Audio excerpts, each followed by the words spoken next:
Bismillahirrahmanirrahim. Assalamualaikum warahmatullahi wabarakatuh. Alhamdulillahi rabbil alamin.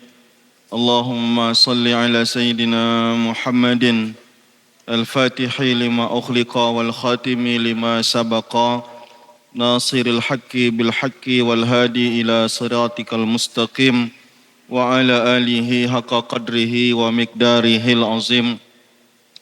Rabbi syrah lana sudurana wa yassir lana umurana waghfir lana zunubana amin ya rabbal alamin. Kita puji Allah, alhamdulillahi rabbil alamin, dan bersalawat Allahumma salli ala sayyidina Muhammad wa ala alihi wa sahbihi ajma'in, amma ba'du. Alhamdulillah, pada pertemuan terakhir kita di tempat yang lama, ini baru pertama saya di sini. Pada pertemuan terakhir kita di tempat yang lama, kita selesai membahas masalah fikih keluarga. Kita tak bahas fikih muamalah karena saya khawatir nanti ibu bosan, karena fikih muamalah dalam mazhab Syafi'i itu lumayan berat untuk dijalankan. Tapi nanti insya Allah kita sampai ke situ. Namun saya pada pertemuan kali ini akan mengulang kembali pelajaran kita dari awal. Karena memang jatah saya adalah ngajar fikih. Jadi kalau sudah selesai saya ulang balik gitu ya. Sampai nanti saya diganti. Selagi saya belum diganti berarti kalau materinya habis itu akan kita ulang lagi. Saya mengajarnya pelan-pelan saja.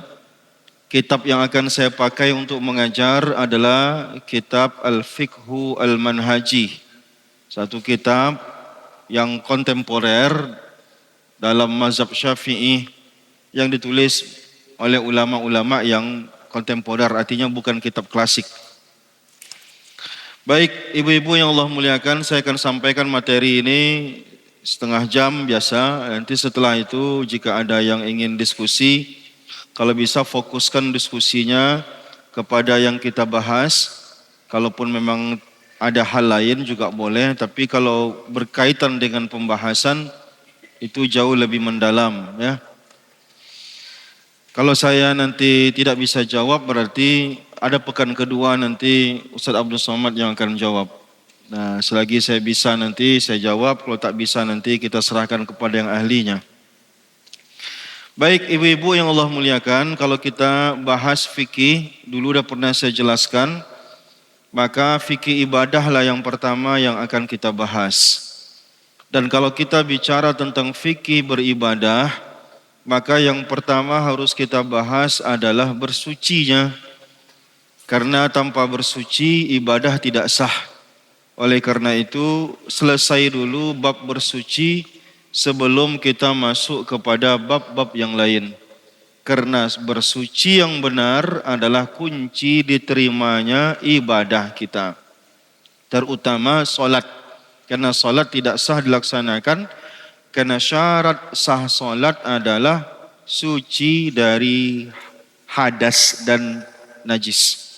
Nah, kalau kita bicara tentang bersuci, maka yang pertama sekali yang akan kita pahami adalah alat untuk bersucinya. Alat untuk bersuci yang pertama adalah air. Maksudnya media untuk bersuci.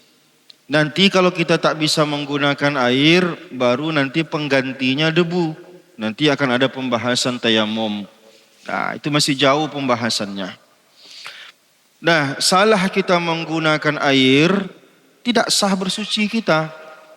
Berwudu kita, mandi wajib kita, dan lain-lain. Mencuci pakaian, membersihkan najis dan lain-lainnya. Kalau sudah tidak sah bersucinya, berarti tidak sah pula apanya? Solatnya tidak sah. Baca Quran, memegang Qurannya tidak boleh.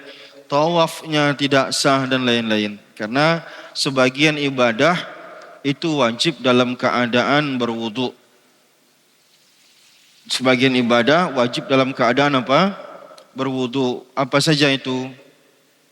Salat, tawaf, dan apalagi memegang Al-Quran.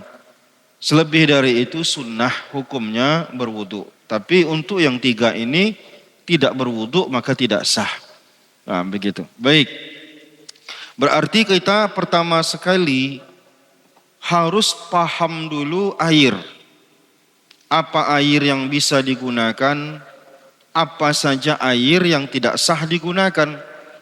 Ingat, bersih dan suci itu 2 hal berbeda. Sama artinya jorok dan najis itu juga 2 hal yang berbeda. Saya ulangi, jangan disamakan. Ya, apa sebenarnya suci dan bersih itu 2 hal yang berbeda. Sama halnya kotor dan najis itu juga 2 hal yang berbeda. Baju kita kalau udah 2 hari berkeringat, kita nyebutnya baju kotor. Kenapa kita nyebutnya kotor? Karena udah berkeringat, dipakai 2 hari. Pertanyaan saya, masih boleh dipakai sholat atau tidak? Masih boleh dipakai sholat. Baju baru dicuci tadi, baru kering, sudah disetrika, tiba-tiba kena tai cicak. Dibuang pun tai cicaknya, bekasnya masih ada.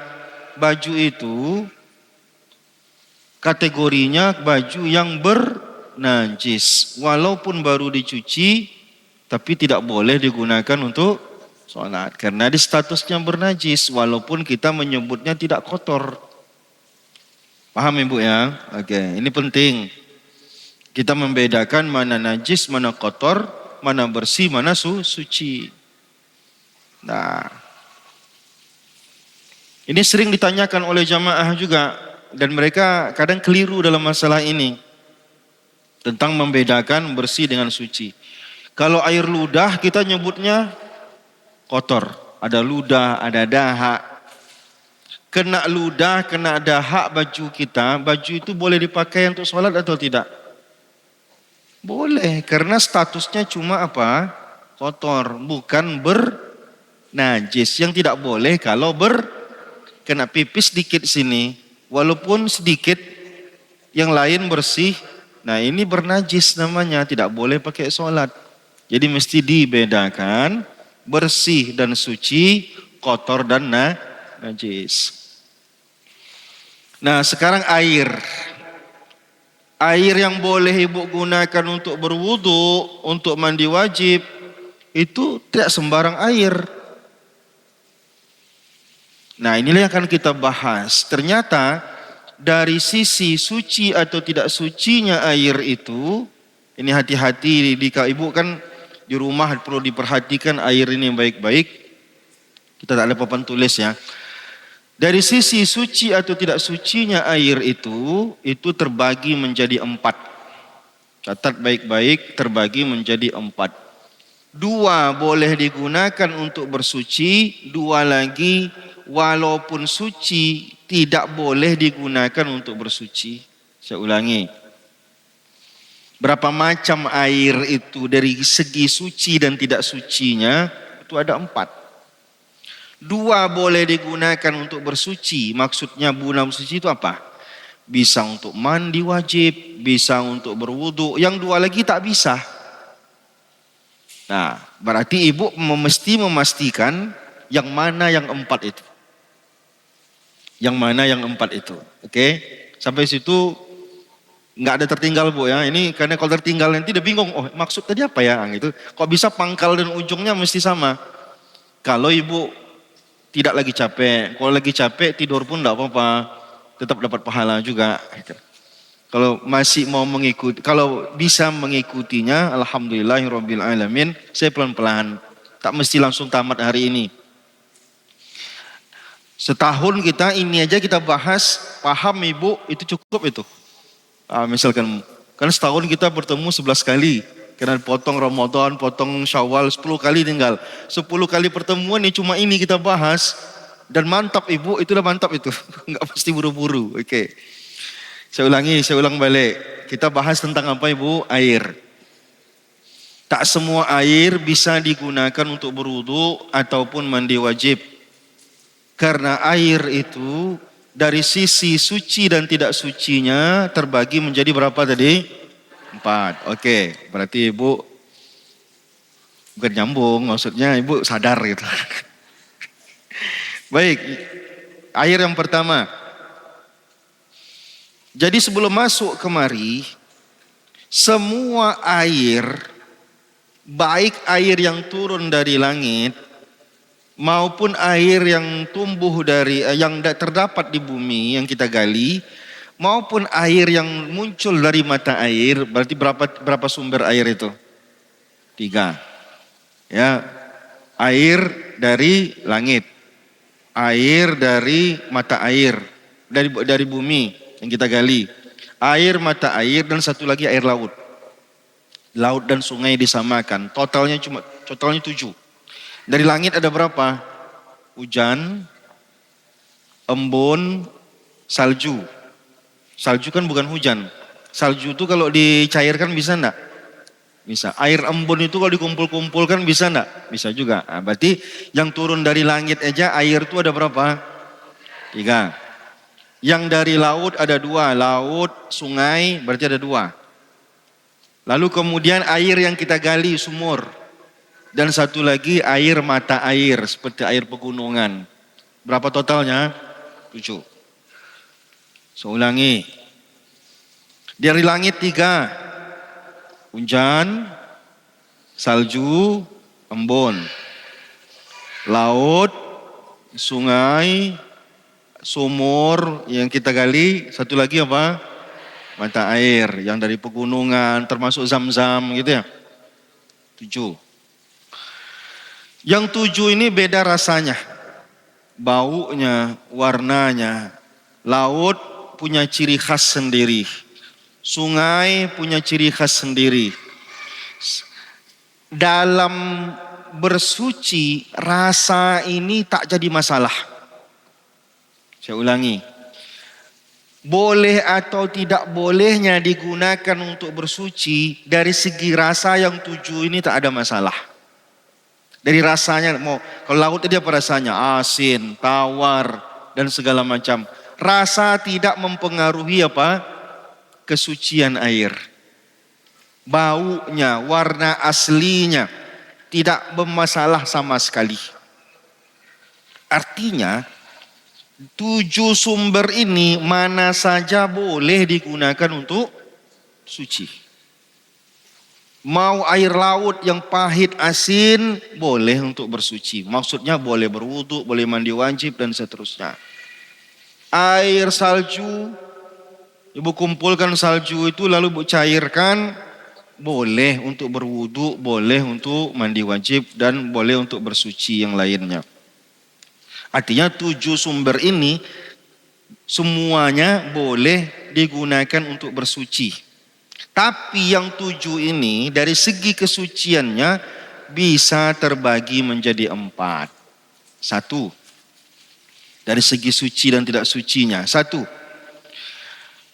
Saya sebutkan 4-nya dulu, baru saya bahas satu persatu. 1. Air suci dan bisa digunakan untuk bersuci. 2. Air suci bisa digunakan untuk bersuci tapi makruh digunakan. Kalau yang pertama tadi tak makruh, yang kedua ini makruh. 3. Air suci tapi tidak bisa digunakan untuk bersuci. 4. Air najis atau air bernajis. Saya ulang ya. 4. 1. Suci dan bisa digunakan untuk bersuci. Maksud bisa digunakan untuk bersuci itu bisa wudu, bisa mandi wajib, dan seterusnya. Dan tidak makruh digunakan, ini yang terbaik. Yang kedua, ada air suci dan bisa digunakan untuk bersuci, tapi makruh digunakan. Maksud makruh digunakan, kalau ada yang lain jangan pakai itu. Udah berapa? 2. Dua-dua ini berarti sah kan? Dua-dua ini berarti sah digunakan. Ada air yang ketiga. Airnya suci, bersih, tapi tak bisa digunakan untuk bersuci. Tak bisa digunakan untuk berwudu, tak bisa digunakan untuk mandi wajib. Ada berapa? 3. Yang keempat, airnya adalah air najis atau air bernajis, terkena najis. Yang ini udah otomatis, diapain pun tak boleh, diminum tak boleh, apalagi digunakan untuk bersuci. Dah, 4. Sekarang kita jelaskan satu-satu dari yang 4 itu. Ngantuk tidur aja Bu, nggak apa-apa, pahala dapat insya Allah. Nah, yang penting hadir itu udah dapat pahala. Dapat ilmu itu urusan lain. Ya. Hadir majelis ilmu hukumnya wajib bagi laki-laki maupun perempuan. Datang ibu sungguh-sungguh ibu, udah pakaian udah bagus segala macam dan niatnya udah bagus, udah lepas kewajiban ibu. Dapat ibu pahala. Kalau ibu dengarkan itu bonus saja, dapat ibu ilmu. Nah, gitu. Jadi kalau ibu datang udah sungguh-sungguh dengan niat yang bagus, rupanya ketiduran sampai akhir, nah, berarti ibu dapat 2, yang lain dapat 3.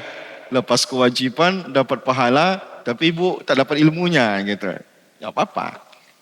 Gak saya bangunkan ibu insya Allah. Nah sekarang kita bahas yang pertama tadi ya, yaitu air yang suci dan bisa digunakan untuk bersuci.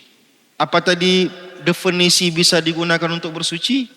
Bisa untuk berwudu, bisa untuk mandi wajib, bisa untuk istinja dan lain-lain.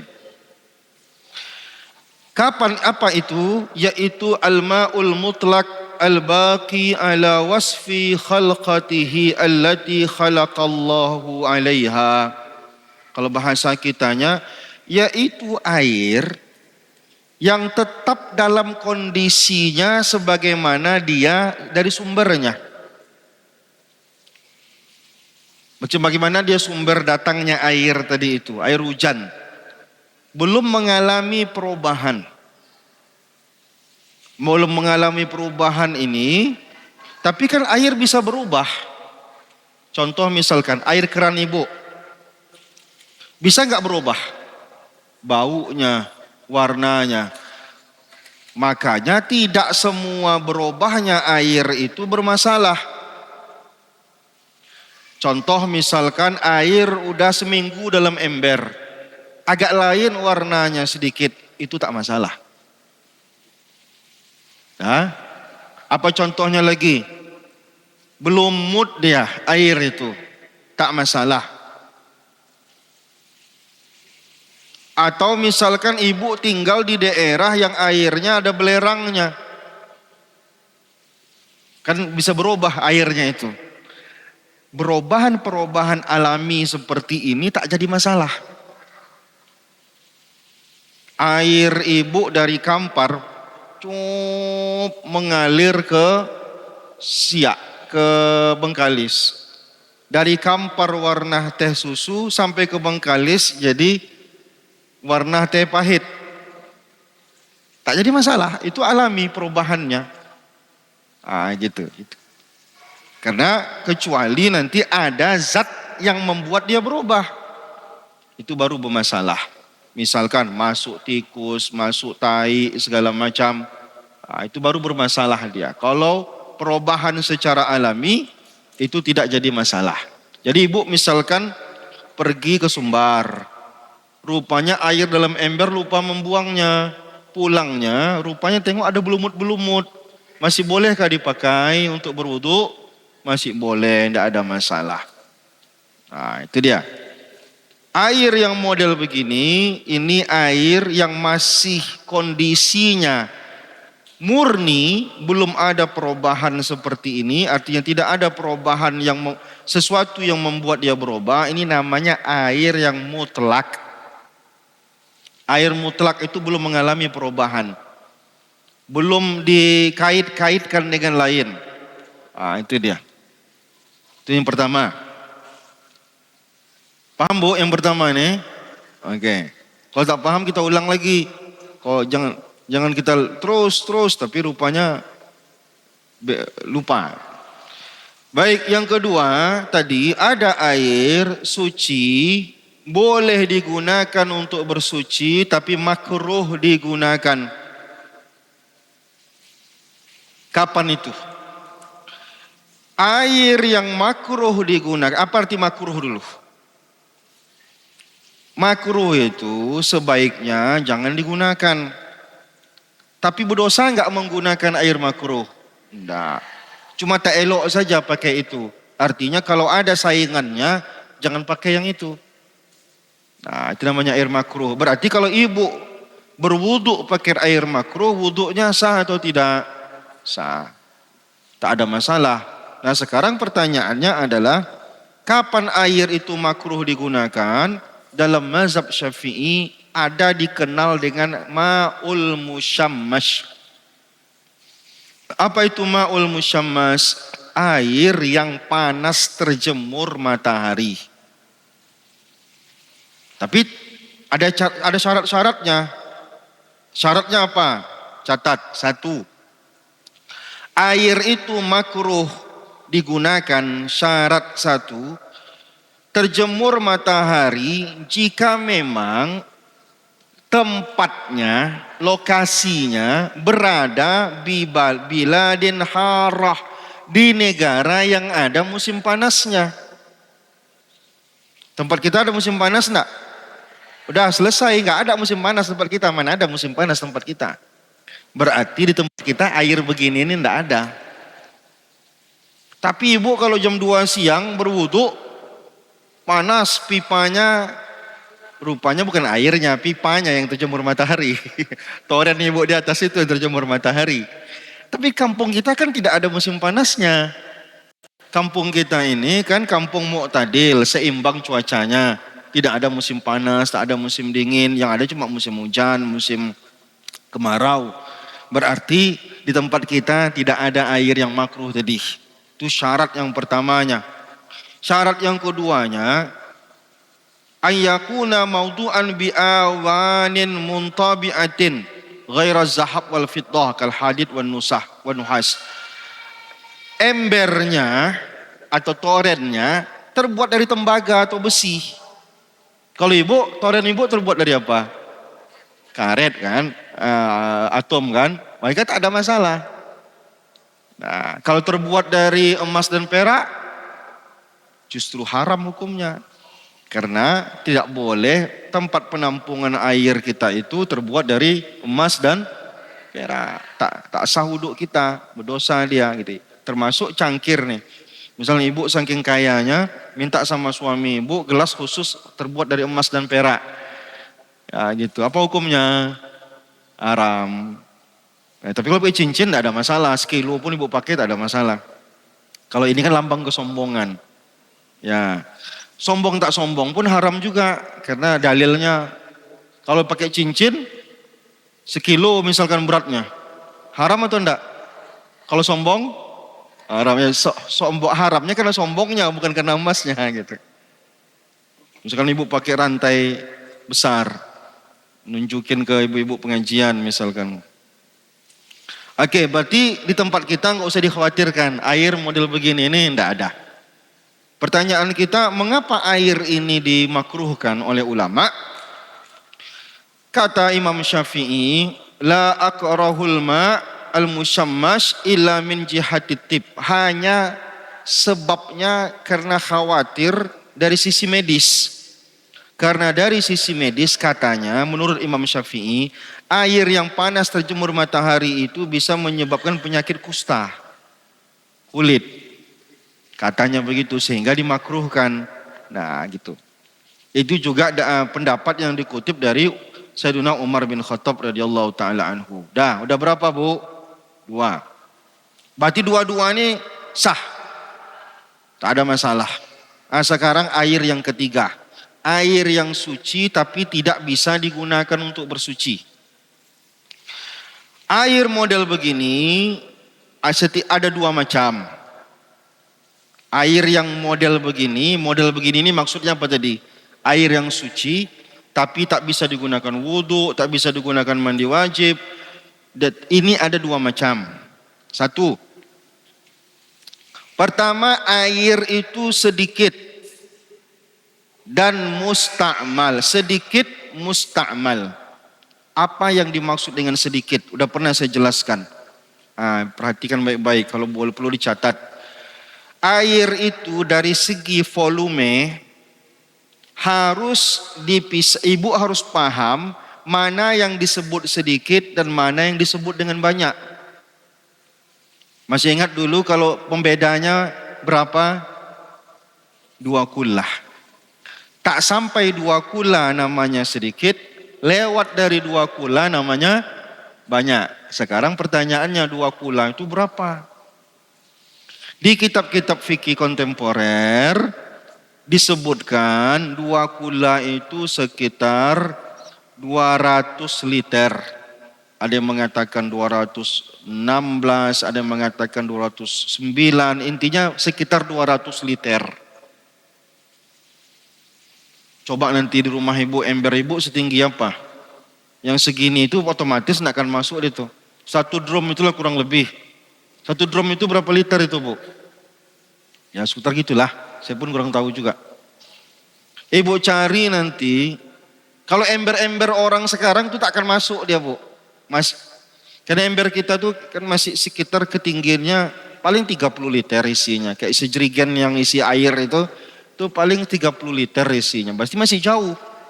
Berarti kategorinya masih sedikit.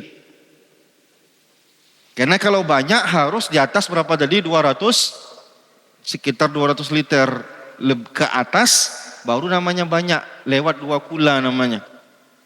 Saya ulangi. Kita harus bisa memisahkan, membedakan mana air yang banyak, mana air yang sedikit. Nah, apa pemisahnya? Berapa banyak dia? 2 kula. 2 kula itu berapa liter? Kurang lebih 200-an liter. Kalau 200 liter ke bawah berarti disebut dengan air sedikit. 200 liter ke atas disebut dengan air banyak. Oke, sekarang apa hubungannya dengan kajian kita?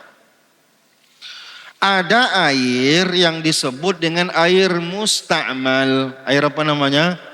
Musta'mal. Musta'mal ini bahasa Indonesianya air yang sudah digunakan. Digunakan untuk apa? Digunakan untuk bersuci, membasuh yang wajib. Contoh misalkan, saya berwudu basuh wajah. Jatuh air dari wajah saya ini, itu namanya air musta'mal. Air yang sudah digunakan untuk bersuci. Tapi syaratnya bersuci yang wajib, bukan bersuci yang sunnah. Berarti kalau basuhan kedua tak ada masalah. Basuhan ketiga tak ada masalah. Karena yang wajib basuhan. Nah, saya ulangi. Kita kalau berwudu itu berapa kali wajibnya bu? Basuh muka itu berapa kali wajibnya? Sekali. Wajibnya sekali. 2 itu sunnah, 3 itu sunnah. Wajibnya cuma sekali. Kan saya bilang tadi, air musta'mal adalah bekas dari basuhan wajib. Berarti basuhan pertama ibu, jatuh airnya, jangan digunakan lagi. Karena air itu namanya air apa tadi? Musta'mal. Tapi kalau basuhan keduanya musta'mal atau tidak? Tidak, karena bukan basuhan wajib. Namanya basuhan sunnah. Paham bu? Yang penting musta'mal itu paham dulu enggak? Jangan kemana-mana dulu gitu. Jangan nanti terlalu. Mandi wajib juga ada musta'malnya. Ibu kan basuh. Kan seluruh badan kita ini kan wajib dibasuh.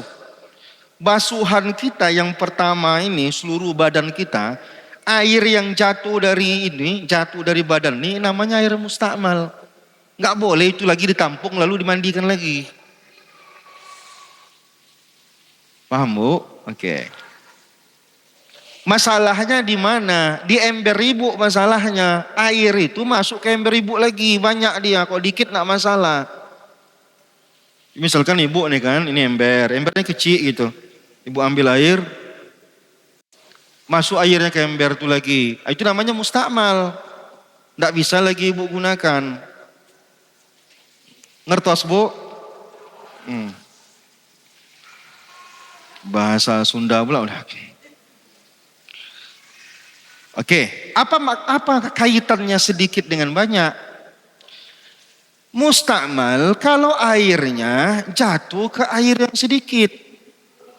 Tapi kalau jatuh di ember yang banyak airnya tak ada masalah. Paham? Ibu kan di kampung-kampung biasanya kan tak pakai ember. Biasanya pakai bak besar kan di kampung-kampung. Dibuatlah di keramik lah bak besar. Itu berenang pun bisa kita dalamnya di kampung itu. Lalu ada ibu nih malas dia. Tangannya cemplung gitu berwudu. Sah atau enggak? Ya karena airnya banyak, lebih dari berapa tadi? 2 kula. Paham ya? Tapi kalau kayak di kolam atau apa. Maka saya bilang, ibu ngerti gak 2 kula, dua kula itu ibu harus agak-agaknya harus. Kalau ibu mau ngagak-agaknya gini.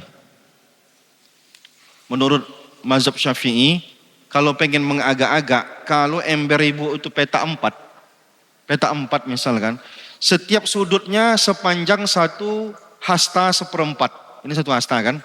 Dari sikut sampai ini 1 hasta ini. Berapa? Ini sekitar 60 cm bu. Tambah seperempat lagi. Berarti sekitar, taruhlah kita bilang sekitar 80 atau 78 cm. Setiap sudutnya ke sana, ketinggiannya juga segitu. Maka dalamnya itu kurang lebih 2 kula.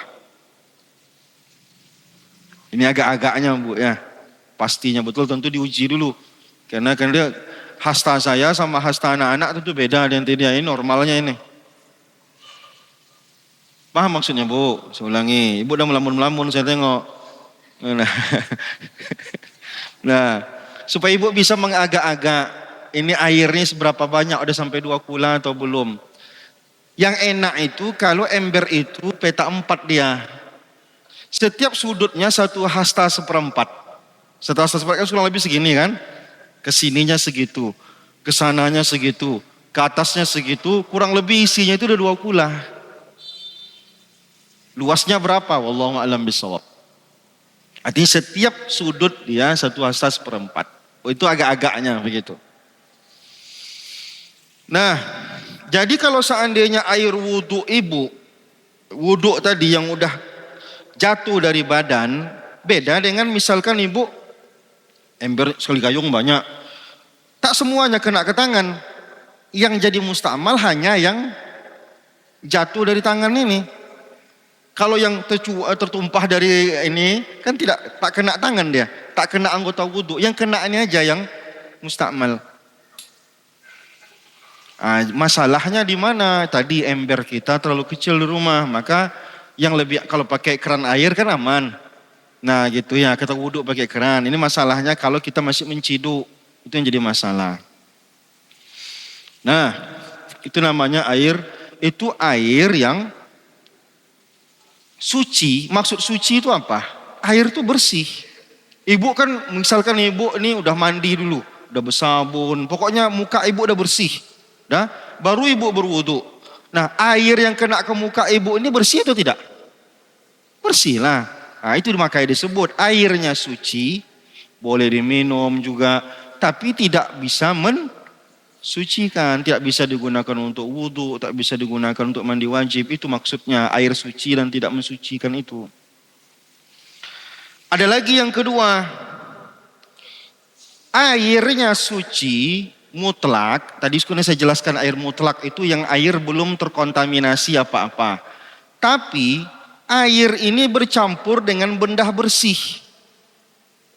Kalau bercampur dengan benda najis, otomatislah air itu najis. Ini enggak, bercampurnya dengan air yang bersih.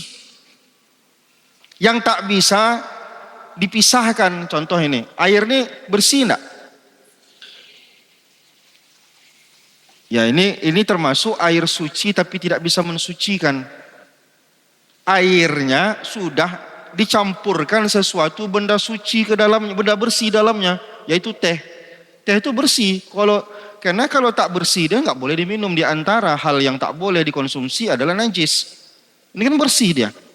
Nah, kalau ini kan air suci dan masih murni, mutlak. Ini disebut dengan air mutlak. Kalau ini gambarannya ya, air mutlak artinya airnya masih asli, belum mencampur apa-apa. Ini tadi yang disebut air suci tidak mutlak lagi. Maksud tidak mutlak lagi adalah udah dimasukkan ke satu di dalamnya, yaitu benda yang bersih.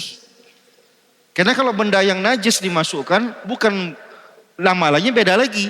Berarti namanya air yang bernajis. Nah, gitu dia. Paham Bu ya? Nah, gini. Misalkan walaupun tidak berwarna Bu. Walaupun tidak berwarna, misalkan gula, tak ada warnanya, rasanya ada gitu. Dan lain-lain. Nanti ada pendetailannya. Ada berapa?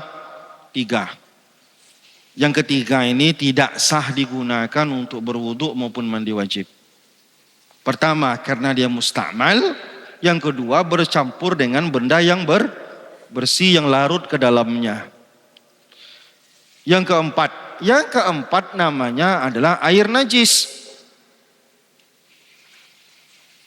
Air itu kalau masuk najis itu apa aja? Semua yang keluar dari maaf depan dan belakang itu najis kecuali air mani, kencing, mazi, wadi, kotoran itu semuanya najis. Dah, 1. 2, darah, baik darah segar maupun darah busuk. Darah busuk misalkan nanah. 3, apalagi najis? Ibu enggak tahu mana yang najis, bahaya itu. Muntah, itu najis.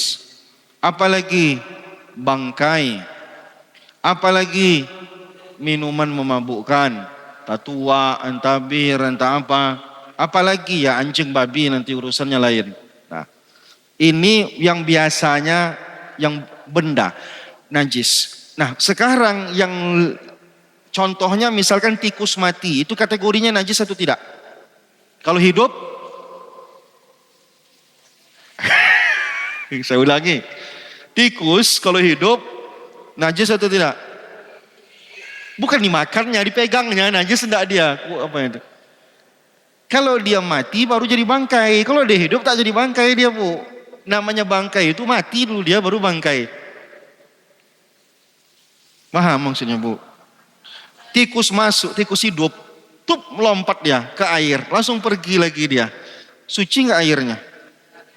Suci airnya, kan dia bukan najis. Kalau ke ibu jijik itu urusan lain gitu ya. Tapi kalau mati dia, mati tuh guling ke air. Itu namanya bangkai. Bangkai itu najis. Masuk ke ember ibu, apakah air ibu otomatis bernajis? Tengok dulu. Banyakkah atau sedikitkah? Berapa tadi? 2 kula. Kalau embernya tak sampai 2 kula, masuk bangkai, berubah atau tak berubah airnya, maka air itu najis.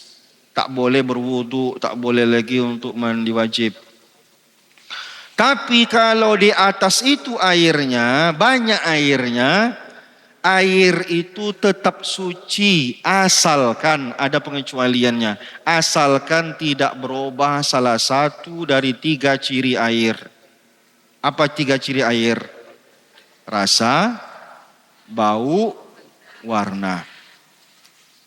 Saya ulangi. Air ibu misalkan banyak. Jatuh tikus. Tikus mati. Begitu jatuh langsung ibu ambil, ibu buang.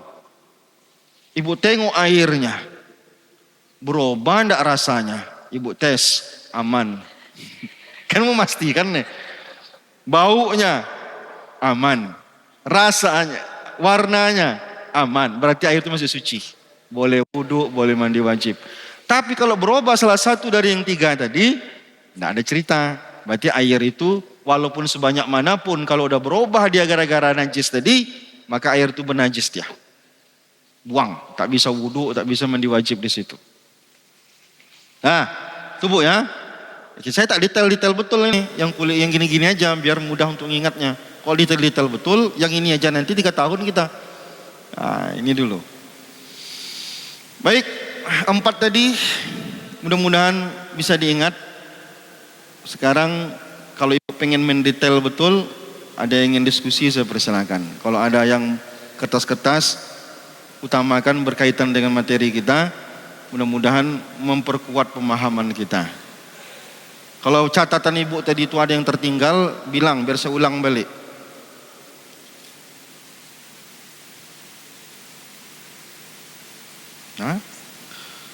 Assalamualaikum Ustadz, izin bertanya, dalam perjalanan bolehkah langsung wudhu tanpa bersuci? Wudhu tanpa bersuci, sebenarnya wudhu itu sendiri bersuci. Ya mungkin maksudnya adalah, nah ini perlu dibedakan bersih-bersih dengan bersuci. Kalau cuma rasanya gerah mandi itu bersih-bersih namanya. Tapi kalau yang berkaitan dengan itu adalah misalkan dia cebok, itu baru berkaitan. Ingat, tak sah wudhu kalau najis masih ada di badan. Ibu mesti, mohon maaf, laki-laki misalkan pipis, dia harus bersihkan dulu kemaluannya baru sah wudhunya. Nah gitu dia. Tapi kalau maksudnya cuma bersih-bersih, tidak haruslah. Asalkan tidak ada najis pada badan kita, tak wajib bagi kita untuk mandi dulu baru berwudhu, tak ada masalah. Tapi kalau ada najis di badan, baru dihilangkan dulu najisnya baru berwudhu. Nah yang penting najis tadi udah saya jelaskan apa saja najis. Ada orang baru gali sumur, ya gali sumur, bertanah semua badannya, bertanah semuanya, berlumpur. Kotor atau bernajis? Kotor. Kalau kotor, boleh enggak langsung sholat? Boleh. Yang tak boleh kalau bernajis. Nah maka dalam perjalanan ini tidak ada kaitannya mau perjalanan maupun tidak perjalanan, itu hukumnya sama. Tidak ada bedanya dalam perjalanan atau tidak dalam perjalanan dalam masalah ini. Gitu dia. Itu yang saya pahami dari pertanyaannya. Tapi kalau ada detailannya, bolehlah langsung. Takut entah salah paham pula tentang pertanyaannya. Karena di sini umum kalimatnya. Bolehkah langsung wudhu tanpa bersuci? Bersuci ini maksudnya apa? Kalau memang ada najis baru buang air segala macam, ya wajiblah. Tapi kalau cuma memang misalkan gerah, kotor, bertanah segala macam, tidak harus. Assalamualaikum warahmatullahi wabarakatuh. Kalau darah nyamuk terkena di tangan saat sudah berwudu, apakah wudunya batal? Kena najis tidak membatalkan wudu, Bu. Terpegang ibu misalkan tai, mohon maaf, jorok, batal gak wudu ibu? Enggak. Yang batalkan wudu itu apa? Terkencing, buang air belakang, apalagi tidur. Tidur itu pun tak semua tidur pula yang batal wudu. Menyentuh laki beda jenis kelamin, menyentuh kemaluan. Sedangkan kena najis tidak batal wudu. Ibu lagi sholat nih, jatuh teh cicak sini, batal nggak wudu ibu? Sholatnya batal. Sholatnya batal karena tidak boleh sholat kalau ada najis. Jadi ibu cukup buang najisnya tanpa berwudu lagi, dah sah dia. Karena najis tidak membatalkan wudu, cuman najis tidak boleh sholat. Jadi cukup dibilang najisnya, wudunya tidak batal. Paham Bu? Oke. Ibu-ibu ini cerdas, enak ngajarnya. Jadi darah nyamuk tadi kan najis darah. Nah kalau darah kan najis, kena darah nyamuk dia, tak masalah di wudunya karena darah itu najis, bukan membatalkan wudu.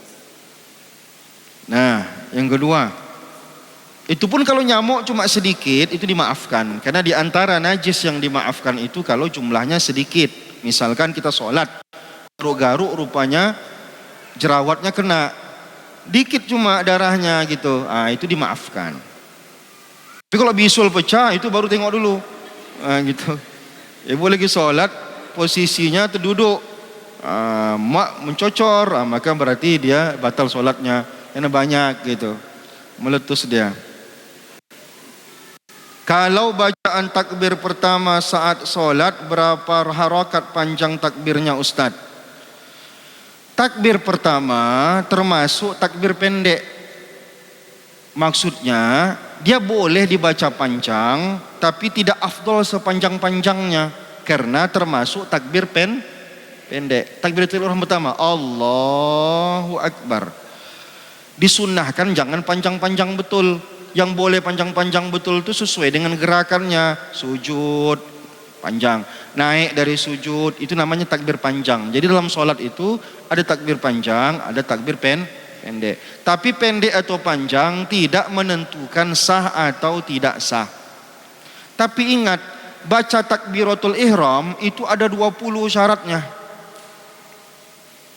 Kalau panjangnya salah tempat, itu memang tidak sah. Yang boleh panjang cuma satu, Allah, cuma itu yang boleh panjang. Kalau yang lain dipanjangkan tidak sah, sholatnya tidak sah. Contoh apa? Allahu Akbar, dipanjangkannya A-nya, tidak sah. Allahu Akbar, tidak sah. Itu ada 20 syaratnya baca takbiratul ihram. Tapi dari sisi panjangnya tidak ada masalah. Asalkan yang dipanjangkan itu adalah huruf lamnya. Allahu Akbar, Allahnya itu dipanjangkan, tak ada masalah.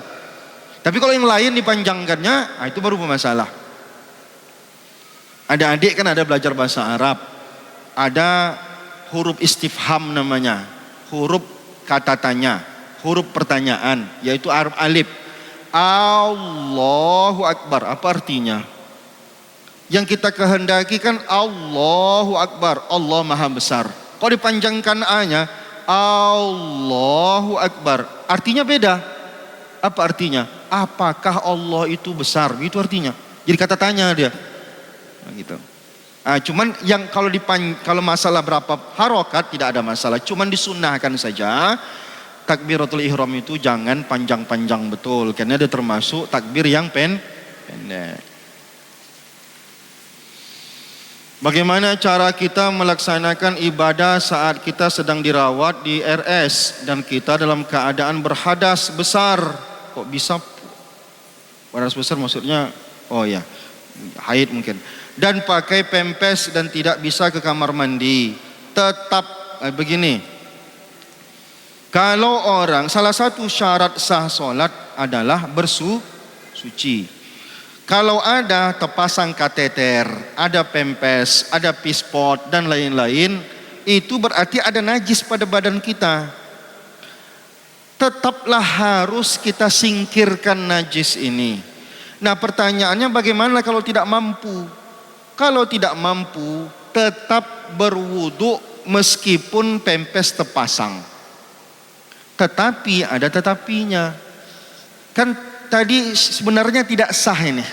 Ya kan? Sebenarnya tidak sah karena pempes terpasang. Bukan terpasang pempesnya, karena ada kotorannya di situ yang belum dibersihkan. Karena dia tidak sah, tapi tetap wajib sholat. Karena menghargai waktunya. Namanya sholat lihurmatil wakti. Sholat untuk menghargai waktu. Jadi meskipun terpasang tetap sholat, tak bisa dia bersihkan, apa boleh buat. Cuman ada cumannya, ini yang orang lupa. Sholat yang model begini wajib diiadah. Ngerti iadah? Iadah itu diulang balik nanti kalau udah sehat. Karena tadi sholatnya hanya sekedar untuk menghargai waktu sholat yang sudah masuk. Wajib diulang nanti. Tapi kalau mati ibu sebelum diulang, tak ada masalah, ibu tak punya utang sama Allah. Karena tujuan sholat tadi itu adalah menghormati waktu yang sudah masuk. Nah, paham bu ya? Tak bisa wudu, tak bisa tayamum karena udah tremor tangannya. Udah tremor maksud karena mungkin stroke dia. Tak bisa wudu, tak bisa tayamum, apalagi melepaskan pempes. Nunggu orang melepaskannya. Kan tak mungkin tiap saat ada orang sholat aja. Nanti sholatnya berbaring mesti dipelajari bagaimana cara sholat berbaring yang benar. Nah, sholat. Yang penting hormati dulu waktu sholat yang sudah masuk. Bagaimanapun bisa wudu, tak bisa bertayamum, tak bisa tayamum. Sholat aja walaupun tidak wudu, tidak tayamum. Tapi sholat begini wajib diiadah. Sengaja aku sholat zuhur mengulang karena Allah Ta'ala, Allahu Akbar. Kapan diulangnya bu? Kalau udah lapang waktu ibu, udah sehat ya. Kalau lagi sakit juga ibu ngulangnya, jangan cepat mati kita. Oke, itu Bu ya. Kan bisa saja kan, kita kan tak selamanya sakit tuh ada yang nolong. Kalau ada yang nolong, tapi banyak lagi yang lain-lain. Ya, kiblatnya entah mana. Kan rumah sakit itu kadang arah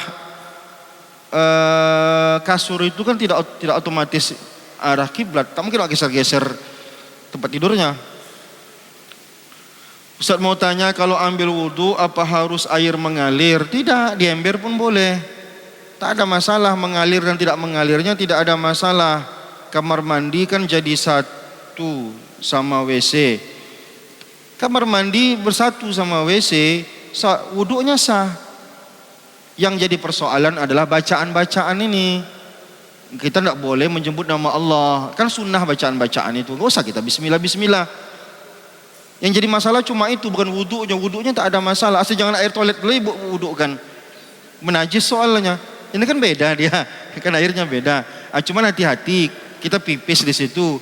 Khawatir percikan airnya, rupanya lantainya belum bersih. Bersihkan lantainya dulu. Kan tinggal disiram dulu. Baru berwudhu kita. Tak ada masalah. Nah, sah. Ini apa namanya? Kalau tempat buang air, kloset ya, ini kloset. Di sebelahnya keran air wudhu. Sah nak? Ada masalah, jangan air kloset itu ibu wudhu kan. Karena bernajis dia. Nah, ini kan lain airnya. Cuman yang jadi masalah biasanya ibu baca bismillah segala macam, ada larangan di situ. Ya udah, itu kan sunnah hukumnya. Tidak usah baca bismillah. Awak mumpung rumah masih kecil belum bisa dipisahkan antara itu Bu ya. Kenapa sholat wajib berjamaah malam hari bacanya Al-Fatihah dan ayat pendek dikeraskan, sedangkan sholat yang siang hari zuhur dan asyar enggak dikeraskan? Ya ini sifatnya ta'abbudi. Sifat ta'abbudi itu maksudnya cara-cara yang kita manut aja, kita tidak tahu alasannya. Tak semuanya ada alasannya. Kalau memang ada orang mengetahui hikmahnya, kalau malam hari ini kita hening, kita khusyuk, sedangkan siang hari jangan terganggu orang, itu hikmah saja. Apabila perempuan datang haid boleh tidak membaca surah Yasin? Kalau niat baca Quran, bismillahirrahmanirrahim pun tidak boleh. Jangankan surat Yasin sempurna. Karena salah satu pantangan orang lagi haid adalah tidak boleh membaca Al-Quran. Tapi kalau ibu baca Alhamdulillah, niatnya bukan baca Quran, niatnya cuma berzikir aja, tidak ada masalah. Yang tak boleh adalah membaca dengan niat membaca Quran. Yasin kebanyakan itu, bismillah aja tidak boleh, apalagi Yasin. Apakah hukum sholat yang mana dulu? Mandi wajibnya tidak berniat. Apakah hukum sholat yang mana dulu? Oh begitu, komanya nggak ada nih. Apakah hukum sholat yang mana dulu mandi wajibnya tidak berniat karena tidak tahu ilmunya? Pertama, niat itu, mandi wajib itu cuma dua aja rukunnya. Satu niat, yang satu lagi membasahkan seluruh badan. Cuma dua itu. Berarti kalau tak berniat dia, satu rukunnya tak terpenuhi. Ini dulu belum belajar, ya udah dimaafkan. Kalau udah belajar nggak bisa lagi. Ya gitu. Mungkin dulu masih jahil tapi sembahyang ya juga gitu. Apakah sholat tersebut harus diganti? Allahu a'lam bishawab. Rasanya karena kebodohan kita, mudah-mudahan Allah maafkan dia. Ustaz, bagaimana cara mandi junub yang sesuai dengan syariat? Ini pertanyaan terakhir. Mandi junub tak pakai air ya. Ini saya praktekkan. Ini sesuai dengan hadis Nabi diriwayatkan oleh Sayyidah Aisyah. Nabi pertama kali, karena Nabi nggak pakai keran, pakai ciduk. Kita kan pakai keran ceritanya. Yang pertama kali tangan dibersihkan dulu nih. 3 kali. Nah, maaf. Nabi itu diambilnya air, dibersihkannya dulu di kemaluannya. Karena mungkin masih ada bekas-bekas sperma. Dah dibersihkan. Setelah dibersihkan Nabi menggosok tangannya ke lantai. Karena mungkin masih. Kalau kita sekarang kan udah pakai sabun lah gitu ya. Oke. Setelah itu apa yang dilakukan oleh Nabi? Berwudu seperti wudu mau sholat. Kalau kita berwudu itu kan ada kumur-kumurnya, ada membersihkan hidungnya, disunahkan sikat giginya, semuanya sama seperti wudu mau sholat. Niatnya adalah wudhu sunnah mandi junub. Berwudhu untuk menjalankan sunnah mandi junub. Ini sebelum mandi junub ini berwudhu. Cemana ibu wudhu mau sholat tadi, ada sikat giginya, ada kumur-kumurnya, semuanya sempurna. Lakukan seperti itu. Udah selesai wudhu, semuanya udah selesai, barulah Nabi diambilnya air, kepalanya diselesaikannya dulu. Karena jangan-jangan di kepala rambut panjang, ini kan sela-sela dulu. Selesaikan bagian kepala, karena itu ada rambutnya. Khawatir nanti mungkin ibu punya kucir, rambut panjang segala macam, akan wajib dimasukkan jari di sini. Selesai bagian kepala, baru badan. Badan ini ada kanan, ada kiri, disunahkan basuh yang kanan dulu, baru kiri. Terakhir kali baru Nabi diangkatnya kakinya, baru dibersihkan kaki. Karena telapak khawatir tak kena air. Itu cara mandi wajibnya. Gitu dia. Ulang lagi, cukup lah ya. Ibu ini kan bisa terekam nih. Subhanakallahumma bihamdika asyhadu an la ilaha illa anta astaghfiruka wa atubu ilaik. Assalamualaikum warahmatullahi wabarakatuh.